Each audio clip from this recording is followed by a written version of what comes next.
Hello बच्चों, तुम लोग को पढ़ाते हैं आज structure of atom.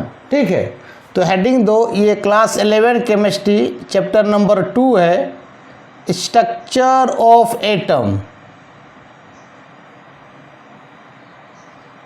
Structure of atom. सबसे पहले जो एटम के बारे में बात किया था जॉन डाल्टन ने, तो हम बात करते हैं कि जॉन डाल्टन ने एटम के लिए क्या क्या बातें बताया था, क्या क्या पोस्टुलेट्स दिया था उसने। ठीक है, तो हेडिंग तो पहले John Dalton atomic theory. John Dalton's atomic theory, उसने एटम के लिए क्या क्या बातें बताया था। सुनो, जॉन डाल्टन ने कहा था कि एलिमेंट का सबसे छोटा भाग क्या होता है, atom. Means atom is the smallest fundamental particle of an element which take part in the chemical reaction. उसने कहा था कि एलिमेंट का सबसे छोटा पार्ट क्या है, एटम है, जो केमिकल रिएक्शंस में भाग लेता है। पहला पोस्टुलेट क्या बताया था कि atoms is the smallest fundamental particle of an element which take part in the क्या, केमिकल रिएक्शन। पहला पोस्टुलेट। दूसरा पोस्टुलेट बताया था कि atom can neither be created or nor destroyed during any physical or chemical process. Means atom को ना ही बना सकते हैं, ना ही उसको तोड़ सकते हैं कोई भी फिजिकल और केमिकल प्रोसेस से। तीसरा बात किया था कि अगर कोई एक एलिमेंट है, मान ले एक सोडियम है, मान ले ये सोडियम है, ये मान ले सोडियम है, तो सोडियम में जितने भी एटम्स होंगे, मान ले सोडियम इतना बड़ा है, उस जितने भी सोडियम का एटम्स होगा, मान ले इसमें सब क्या सोडियम का एटम है,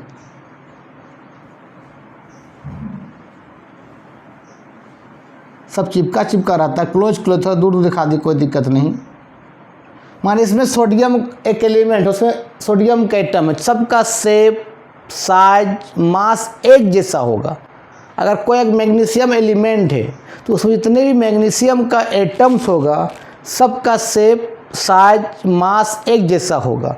फिर बोला डिफरेंट एलिमेंट का जो एटम होगा, सबका शेप, साइज, मास क्या होगा, अलग अलग होगा। मतलब सेम एलिमेंट जो रहेगा, उसके जितने भी उसमें एटम होगा, सबका शेप, साइज, मास इक्वल होगा। और डिफरेंट एलिमेंट रहेगा तो उसका एटम का मास क्या होगा, अलग अलग होगा।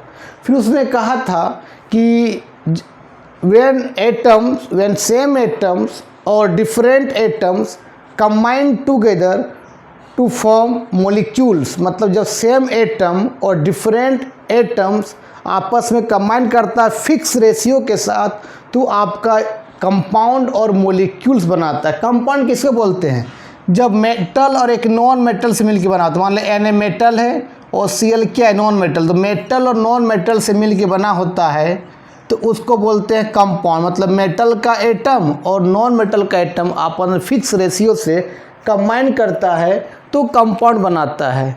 लेकिन अगर नॉन मेटल एक फिक्स रेशियो से कंबाइन करता है, जैसे मान ले वाटर, तो 2 एटम्स ऑफ हाइड्रोजन है एंड 1 एटम्स ऑफ ऑक्सीजन है, ये कंबाइन करेगा तो ये बनाएगा आपका क्या, मोलिक्यूल्स। और मोलिक्यूल दो तरह का होता है, एक होता है होमो एटॉमिक मोलिक्यूल्स।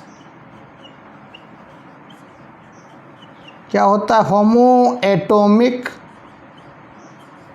मोलिक्यूल्स, और एक होता है hetero atomic molecules. Hetero atomic molecules. होमो एटॉमिक मतलब जो सेम एटम से मिलके बना होता है, सिमिलर एटम जो आपस में कंबाइन करता है। जैसे आपका H2 सिमिलर एटम से आपस में कंबाइन किया, O2 सिमिलर एटम से कंबाइन किया, Cl2 सिमिलर एटम से कंबाइन किया, N2 सिमिलर एटम से कंबाइन किया, उसको बोलते हैं होमो एटॉमिक मोलिक्यूल्स। हेट्रो मतलब जो डिफरेंट एटम से मिलके कंबाइन करे। जैसे मान ले वाटर क्या, 2 atoms of hydrogen, 1 atoms of oxygen, तो ये आपका हेट्रो एटॉमिक मोलिक्यूल्स हुआ। अमोनिया क्या होता है NH3, 1 atoms of nitrogen and 3 atoms of hydrogen are combined in fix ratio to forms क्या अमोनिया, कार्बन डाइऑक्साइड। तो ये ऑल आर क्या हेट्रो एटॉमिक मॉलिक्यूल्स। तो एग्जाम में को पूछेगा कि what are the basic postulates of John Dalton atomic theory. तो क्या बोलना कि अकॉर्डिंग टू जॉन डाल्टन पहला बताना कि atom is the smallest fundamental particle of an element which take part in the chemical reaction. Means element का सबसे छोटा भाग क्या है, सबसे छोटा भाग क्या है, एटम है, वही जो क्या है केमिकल रिएक्शन में पार्टिसिपेट करता है। फिर बोलना दूसरा कि atom can neither be created nor destroyed during any physical or chemical process. मतलब एटम को ना तोड़ सकते हैं ना उसको बना सकते कोई फिजिकल और केमिकल प्रोसेस से। फिर बताना कि सर उसने बताया था कि अगर मान ले कोई एक एलिमेंट है उसमें जितने भी एटम्स होगा उसका शेप, साइज, मास सबका एक जैसा होगा और डिफरेंट एलिमेंट का एटम का मास अलग। मान ले एक आयरन है एलिमेंट, एक कॉपर है, तो आयरन का जितने भी एटम्स होगा और कॉपर का जितने भी एटम्स होगा सबका शेप, साइज, मास क्या होगा अलग अलग होगा। हमने नहीं बात किया था, ये बात बोला था जॉन डाल्टन ने। ये बात आगे जाके गलत साबित भी हो गया। फिर उसने बताया कि when same atoms or different atoms are combined in fixed ratio to form क्या कंपाउंड और मॉलिक्यूल बनाता है। कंपाउंड कब बनाता है, जब मेटल्स और नॉन मेटल्स कंबाइन करेगा, और मॉलिक्यूल कब बनाता है, जब नॉन मेटल आपस में कंबाइन करता है तो मॉलिक्यूल्स बनाता है। और मॉलिक्यूल भी दो तरह का होता है, एक होता है होमो एटॉमिक्स और हेट्रो एटॉमिक्स। अच्छा से कुछ ड्रॉबैक्स आ गया, इसका क्या क्या ड्रॉबैक्स है उसको भी तुमको बता देते हैं। तो पहला इसका ड्रॉबैक्स आया, उसने बताया था कि एटम्स को हम, atom is the smallest fundamental particle. Atom जो है एलिमेंट का सबसे स्मॉलेस्ट फंडामेंटल पार्टिकल है, उससे छोटा नहीं हो सकता है। लेकिन इसका ड्रॉबैक्स आ गया, लिमिटेशंस आ गया, limitations of John Dalton atomic theory. क्योंकि एटम को भी एटम है, एक एलिमेंट का सबसे छोटा सा भाग है जो एटम से, बोला इससे छोटा और नहीं हो सकता है। एलिमेंट का सबसे छोटा भाग क्या है, एटम है, इससे छोटा नहीं हो सकता है। लेकिन एटम से भी आगे इसको बाहर निकाल दिया। इससे क्या क्या बाहर निकाल दिया बताओ, इसे बाहर निकाल दिया, इलेक्ट्रॉन बाहर निकाल दिया, इससे बाहर निकाल दिया, प्रोटॉन बाहर निकाल दिया, इससे बाहर निकाल दिया, न्यूट्रॉन बाहर निकाल दिया। तो एक इसका ड्रॉबैक्स आ गया कि एटम क्या है, एलिमेंट का सबसे छोटा भाग है, उससे छोटा हो नहीं सकता है। भाई उससे भी छोटा हो सकता है, उसके अंदर क्या क्या है, इलेक्ट्रॉन है, प्रोटॉन है, न्यूट्रॉन है। इसी इलेक्ट्रॉन, इसी प्रोटॉन, इसी न्यूट्रॉन कहाँ से निकला, एटम से निकला। जो इसको बोलते हैं हम लोग सब एटॉमिक पार्टिकल बोलते हैं, सब एटॉमिक क्या बोलते हैं, सब एटॉमिक पार्टिकल बोलते हैं। इलेक्ट्रॉन का भी बताएंगे डिस्कवर, इलेक्ट्रॉन का डिस्कवर क्रेडिट जाता है जे थॉमसन का। जे थॉमसन डिस्कवर किया था। प्रोटॉन का क्रेडिट आता गोल्ड स्टीन का। गोल्ड स्टीन ने क्या किया था, प्रोटॉन का डिस्कवर किया था। न्यूट्रॉन का क्रेडिट आता जेम्स चैडविक, जेम्स चैडविक। तो एटम से इलेक्ट्रॉन बाहर निकला, एटम से प्रोटॉन बाहर निकला, एटम से न्यूट्रॉन बाहर निकला। कैसे कैसे इन लोगों ने निकाला हम अब डिस्कस करेंगे। फिर उसने कहा था कि एक एलिमेंट में एक ही तरह का एटम्स होता है, लेकिन बाद में पाया गया कि एक एलिमेंट में डिफरेंट एटम्स भी हो सकता है, उसका मास अलग अलग भी हो सकता है। तब आया आइसोटॉप्स। आइसोटॉप्स का मतलब है एक ही एलिमेंट है लेकिन उसका मास अलग अलग होगा। लेकिन उसने बताया था अगर एक एलिमेंट है उसमें जितने भी एटम होगा सबका शेप, साइज, मास, वॉल्यूम आइडेंटिकल होगा। लेकिन बाद में रिसर्च हुआ, ये पाया गया कोई ज़रूरी नहीं है कि एक एलिमेंट में है सबका एटम का शेप, सेम होगा, अलग अलग भी हो सकता है। तब क्या आया, आइसोटॉप। जैसे हाइड्रोजन एक एलिमेंट है, सपोज करो हाइड्रोजन क्या एक एलिमेंट है, इसमें 3 तरह का एटम पाया गया। एक पाया गया प्रोटियम, प्रोटियम को हम लोग सिंपल हाइड्रोजन भी बोलते हैं, सिंपल हाइड्रोजन बोलते हैं। इसको ऐसे लिखते हैं, एटॉमिक नंबर 1, मास नंबर भी 1 होता है। एटॉमिक नंबर को नीचे लिखा जाता है, मास नंबर को ऊपर, बताएंगे अभी, ठीक है सब। दूसरा आया ड्यूट्रियम, ड्यूट्रियम इसको ऐसे लिखते हैं हम लोग, एटॉमिक नंबर 1, मास नंबर 2। इसको सिंपली ऐसे भी लिखते हैं हम लोग, D12। एक आया ट्रिटियम, इसको लिखते हैं atomic number 1, mass number 3, mass number 3। इसको सिंपल ऐसे भी लिखते हैं T1, मास नंबर 3। तो ये तो ड्रॉबैक्स आ गया। और उसने बोला था कि अगर एक एलिमेंट होगा उसमें जितने भी एटम है वो सबका मास सेम होगा, लेकिन ये अलग अलग आ रहा है, उसी हम लोग बोलते हैं आइसोटॉप। उसी तरह कार्बन का भी होता है, atomic number 6, mass number 12, mass number 12, atomic number 6, mass number 13, atomic number 6, mass number 14। एक ही एलिमेंट है लेकिन मास क्या है, अलग अलग है। तो इसके बारे में जॉन डाल्टन को मालूम नहीं था, इसीलिए जॉन डाल्टन का आपका एटॉमिक थ्योरी क्या हो गया, फेल हो गया, ड्रॉबैक्स हो गया, ठीक है। नेक्स्ट बात करता है उसने कि अगर डिफरेंट एलिमेंट होगा उसका मास अलग अलग होगा। मान लो एक मैग्नीशियम एलिमेंट है और एक मान लो आयरन एलिमेंट है, दोनों का जितने भी एटम्स होगा उसने बोला था मास अलग अलग होगा, लेकिन कोई ज़रूरी नहीं। बाद में देखा गया कि डिफरेंट एलिमेंट का मास क्या होता है, सेम होता है। जैसे इसको हम लोग आइसोबार बोलते हैं। आइसोबार का मतलब होता है कि mass number same, atomic number different. जैसे आपका कैल्शियम, जैसे आपका आर्गन, पोटासियम एंड कैल्शियम, इसका एटॉमिक नंबर 18 होता है, इसका 19 होता है, इसका 20 होता है। डिफरेंट डिफरेंट एलिमेंट है तो मास क्या होना चाहिए, अलग अलग होना चाहिए according to John Dalton atomic theory. लेकिन देखा गया कि सबका मास क्या है, सेम है। तो ये सब कुछ बातें था जो जॉन डाल्टन का एटॉमिक थ्योरी क्या हो गया, फेल हो गया। तो यही था इसका जॉन डाल्टन का आपका पोस्टुलेट्स और उसका ड्रॉबैक्स। अब हम बात करते हैं कि इलेक्ट्रॉन का डिस्कवर कैसे किया जॉन आपका जे थॉमसन ने, ठीक है। तो हेडिंग दो, डिस्कवरी ऑफ इलेक्ट्रॉन, या इसी को बोलते हैं discovery of cathode rays. Discovery of cathode rays किसने किया था, बाय जे थॉमसन ने किया था।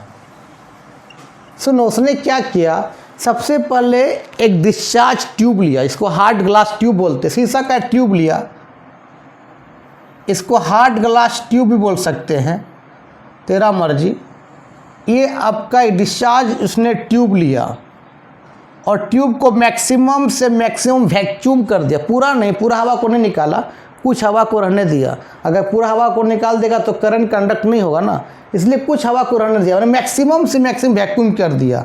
मतलब at very low pressure, at very, हवा को निकाल देंगे तो प्रेशर क्या हो जाएगा, कम हो जाएगा। एट वेरी लो प्रेशर मतलब मैक्सिमम इसको क्या कर दिया, वैक्यूम कर दिया, ठीक है। और यहाँ पर इसको एनोड बोला लेफ्ट पर, और एनोड का एक प्लेट लिया, परफोरेटेड प्लेट।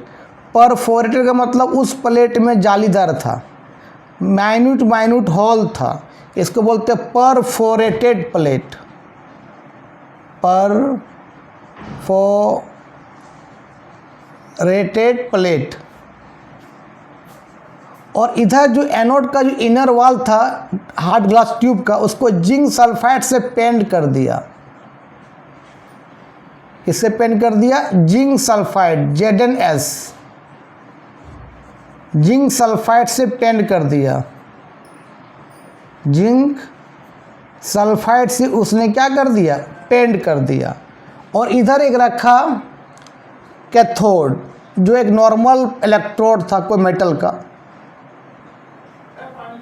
ठीक है, और दोनों क्या किया, कनेक्ट कर दिया। ये कैथोड था, कैथोड क्या होता है, नेगेटिव होता है, और इसको एनोड मान लिया। ये आपका क्या है, एनोड है। एनोड क्या होता है, पॉजिटिव होता है, ये पॉजिटिव। ये आपका एनोड टर्मिनल था, ये आपका कैथोड टर्मिनल था, ठीक है। और दोनों क्या किया, नियर अबाउट 10,000 वोल्ट अप्लाई कर दिया। बाप रे बाप, इतना वोल्ट क्या किया उसने, अप्लाइड किया। तो उसने देखा कि आपका जिंक सल्फाइड आपका चमक रहा है, ये चमक रहा है। और कैसा चमक रहा है, ग्रीनिश कलर का चमक रहा है।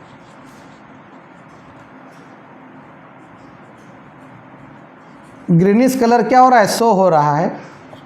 तो फिर करंट को बंद किया तो चमक नहीं रहा है, फिर करंट दे रहा है तो फिर क्या हो रहा है, वो चमक रहा है ग्रीनिश कलर का। तो उसने बोला कि हो ना हो कि जब हम 10,000 वोल्ट अप्लाई कर रहे हैं तो इस कैथोड का प्लेट से कुछ रेडिएशन निकलता होगा, कुछ पार्टिकल निकलता होगा, और ये पार्टिकल ही तो परफोरेटेड है, उसे पार कर जा रहा है। वही इस पर क्या होता है, जिंक सल्फाइड पर क्या होता है, पड़ता है। तो जिंक सल्फाइड क्या करता है, उस रेडिएशन को रिफ्लेक्ट कर देता है। एक होता है फ्लोरोसेंस। फ्लोरोसेंस का मतलब होता है, अगर फ्लोरोसेंस मटेरियल से हम बने होंगे तो अगर हम पर कोई पार्टिकल पड़ेगा तो हम उस पार्टिकल को क्या कर देंगे, रिफ्लेक्ट कर देंगे। तो जिंक सल्फाइड एक होता है फ्लोरोसेंट मटेरियल होता है, और उसमें कोई पार्टिकल पड़ेगा ना तो वो क्या करेगा, तुरंत क्या कर देगा, रिफ्लेक्ट कर देगा। एक होता है फॉस्फोरेसेंस।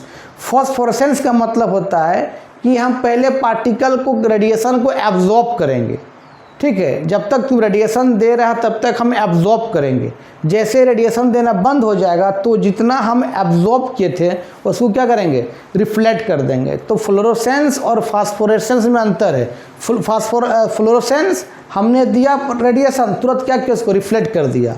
और फॉस्फोरेसेंस हमको रेडिएशन मिल रहा है, हम एब्जॉर्ब कर रहे हैं। जैसे रेडिएशन देना बंद हो गया, हम क्या किए, जैसे रेडिएशन देना हमको बंद हो गया तो जो हम एब्जॉर्ब किए थे वो रेडिएशन क्या कर देंगे, हम लोग यहाँ से रिफ्लेक्ट कर देंगे, ठीक है। दोनों में थोड़ा सा अंतर है।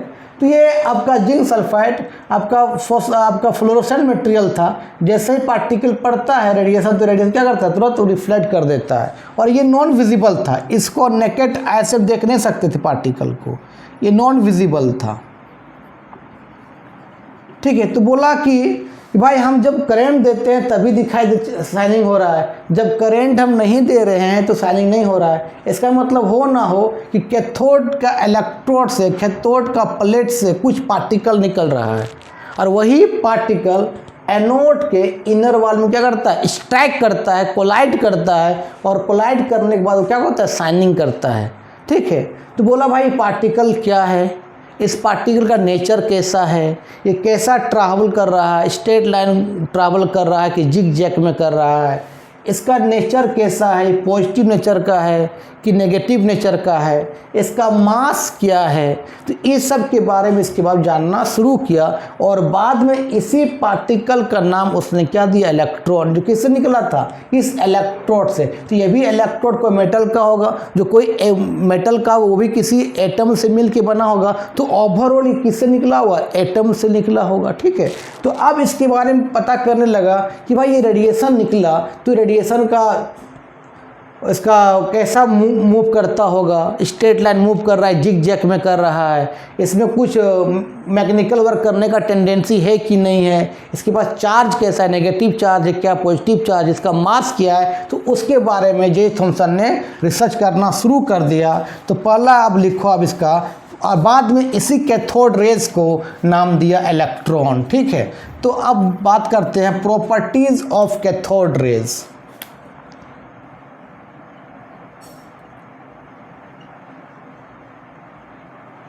प्रॉपर्टीज ऑफ कैथोड रेज याद रखना। फ्लोरोसेंस का मतलब क्या होता है कि हमको रेडिएशन दिया, हमने क्या कर दिया, उसको रिफ्लेक्ट कर दिया। और फास्फोरेसेंस का मतलब क्या होता है कि जब तक तुम रेडिएशन दे रहे हो तब तक हम एब्जॉर्ब कर रहे हैं। अब जैसे ही रेडिएशन देना क्या हो गया, बंद हो गया, जो हम एब्जॉर्ब किए थे उसको क्या करते हैं हम लोग, रिफ्लेक्ट कर देंगे। थोड़ा उसमें अंतर है। तो जिंक सल्फाइड क्या था, आपका फ्लोरोसेंट मटेरियल है कि रेडिएशन जैसे आ रहा है उसको क्या करता है, रिफ्लेक्ट करता है, जिसके कारण आपका वो नॉन विजिबल रेडिएशन आपका ग्रीनिश कलर का शो कर रहा है। ठीक है, तो प्रॉपर्टी ऑफ कैथोड रेज, पहला प्रॉपर्टी देखा कि उसने क्या किया। एक ही हम अब डायग्राम बनाते हैं, बार बार नहीं बनाएंगे। देखो ये उसने हार्ड ग्लास ट्यूब लिया जिसको डिस्चार्ज ट्यूब उसने नाम दिया था, ध्यान देना। इसका नाम क्या दिया था, डिस्चार्ज ट्यूब, याद रखना। इसका नाम दिया था डिस्चार्ज ट्यूब, या इसको हम लोग हार्ड ग्लास ट्यूब भी बोल सकते हैं, हार्ड ग्लास ट्यूब भी बोल सकते हैं। इसे क्या किया था, जिंक सल्फाइड मटेरियल से पेंट किया था। ये कैसा था, फ्लोरोसेंट मटेरियल था। यहाँ क्या था आपका, कैथोड का क्या था, एक प्लेट था या इलेक्ट्रोड था, कोई मेटल था। और यहाँ क्या था, ये भी मेटल था के ही था, लेकिन ये क्या था, परफोरेटेड था, जाली टाइप का था। जब दोनों क्या कर दिया, नियर अबाउट, ये नेगेटिव टर्मिनल एंड कैथोड है और ये आपका क्या पॉजिटिव टर्मिनल, ये क्या एनोड है। जैसे इसको 10,000 वोल्ट से पास किया तो यहाँ से क्या निकला, नॉन विजिबल रेडिएशन निकला था। लेकिन यहाँ पर उसने क्या किया, एक रख दिया ओपेक ऑब्जेक्ट, एक ओपेक ऑब्जेक्ट रखा। तो जैसे ही 10,000 वोल्ट दिए तो इससे पार्टिकल निकला होगा, कैथोड रेज। और जैसे ही इस ओपेक ऑब्जेक्ट पर पड़ा तो इस ओपेक ऑब्जेक्ट का शैडो बना, क्या बना, इसका एक शैडो बना।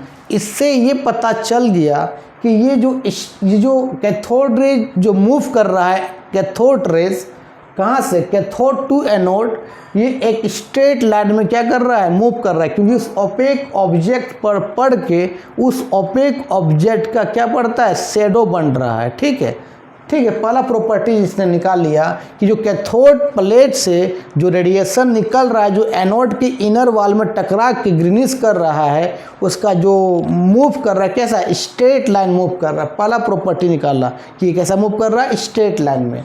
फिर उसने क्या किया, देखा कि भाई इस कैथोड रेज कुछ मैकेनिकल वर्क कर सकता है। तो उसने क्या किया कि यहाँ पर छोटा छोटा वेटलेस व्हील लगा दिया, व्हील पेडल, एक तरह का ये व्हील पेडल लगा दिया, छोटा छोटा वेटलेस। ठीक है, यहाँ पर लगा दिया उसने, व्हील पेडल लगा दिया।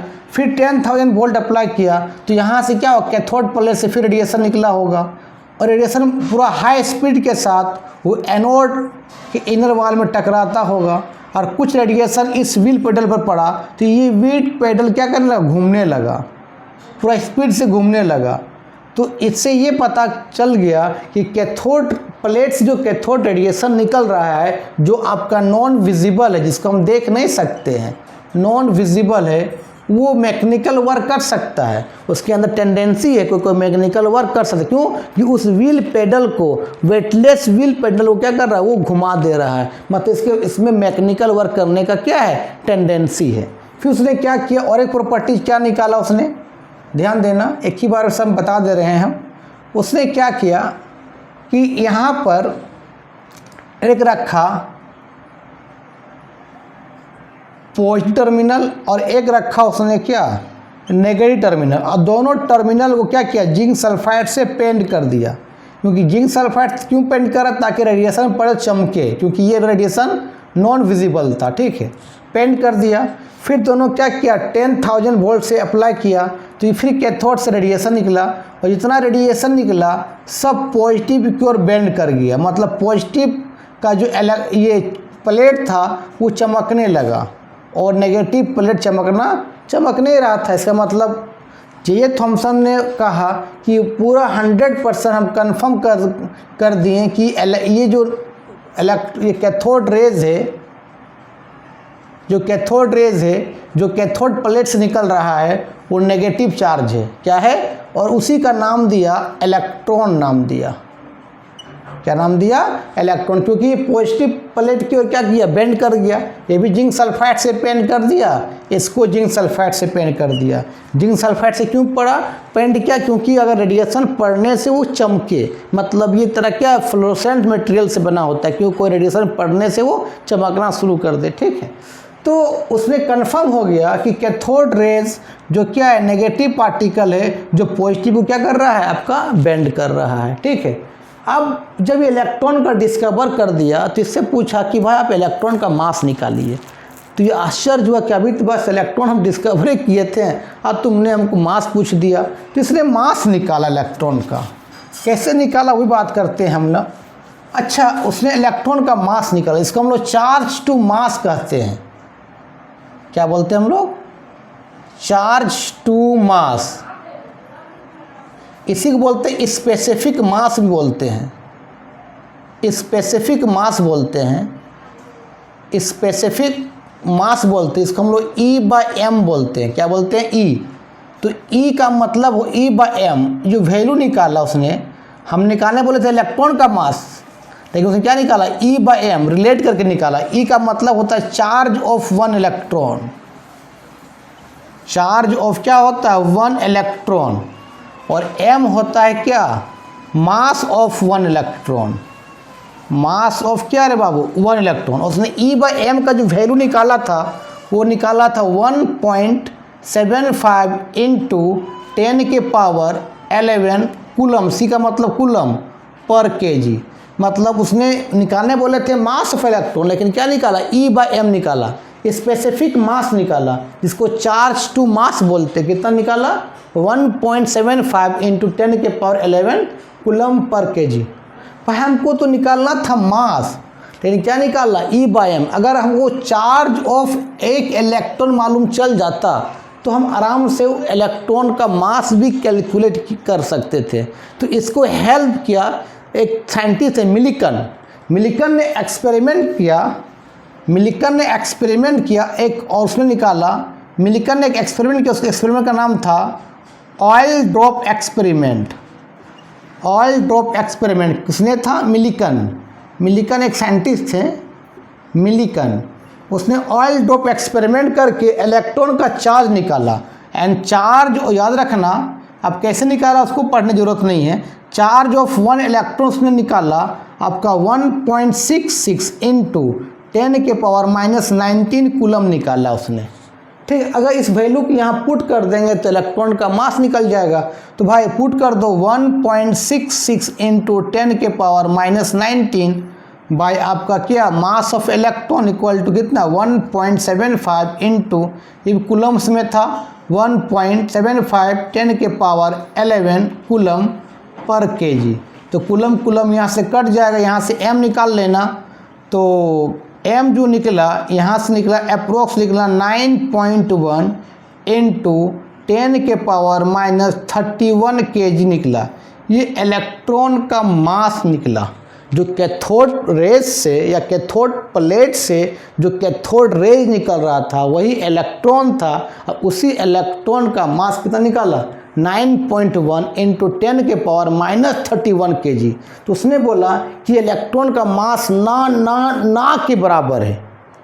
एटम से जो निकला इलेक्ट्रॉन उसका मास बहुत नेग्लिजिबल है। उसने कहा कि ये जो इलेक्ट्रॉन का जो मास निकला 9.1 इंटू 10 के पावर -31 केजी, उसको अगर हाइड्रोजन का एक एटम, मान लें एक एटम किसका है, हाइड्रोजन का एक एटम को 1837 से डिवाइड कर देंगे। हाइड्रोजन का एक एटम को 1837 से डिवाइड कर देंगे और जो वैल्यू आएगा वो approx mass of one electron का आएगा। मतलब इलेक्ट्रॉन का मास क्या है, ना के बराबर है। अच्छा, उसने E/m निकाला, E/m उसने डिफरेंट मेटल का इलेक्ट्रोड लिया, एल्युमिनियम का लिया, कॉपर का लिया। तो डिफरेंट इलेक्ट्रोड का मेटल लिया या इलेक्ट्रोड लिया, कॉपर का लिया, एल्युमिनियम का लिया, आयरन का लिया। तो हर एक जगह उसका E/m का वैल्यू सेम आया। मतलब E/m आपका इलेक्ट्रोड पर या कोई प्लेट पर निर्भर नहीं करता है। इलेक्ट्रॉन हमारे बॉडी से निकले या कॉपर का एलिमेंट से निकले या मैग्नीशियम से निकले, सोडियम से निकले, तो हर एक जगह इलेक्ट्रॉन का मास एक ही है। कितना आएगा? 9.1 × 10⁻³ kg। और E/m का वैल्यू उतना ही आएगा 1.75 × 10⁻11 कूलम पर kg। मतलब E/m जो था डज नॉट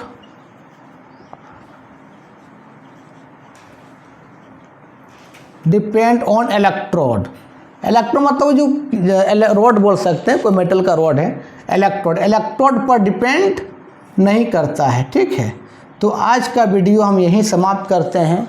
ठीक है, नेक्स्ट वीडियो में बात कर देंगे कि भाई एटम से प्रोटॉन का डिस्कवर आपका गोल्डस्टीन ने कैसे किया था। तो गोल्डस्टीन ने थोड़ा सा जे थॉमसन का ही एक्सपेरिमेंट को थोड़ा सा मॉडिफाई करके वहाँ से क्या किया था, प्रोटॉन डिस्कवर किया था। तो आज का वीडियो में यही समाप्त करते हैं। अब नेक्स्ट क्लास में हम बताएंगे तुमको क्या डिस्कवरी ऑफ आपका क्या प्रोटॉन, जिसको पॉजिटिव रेज बोलते हैं, इसको कैनाल रेज बोलते हैं। तब तक के लिए बाय बाय।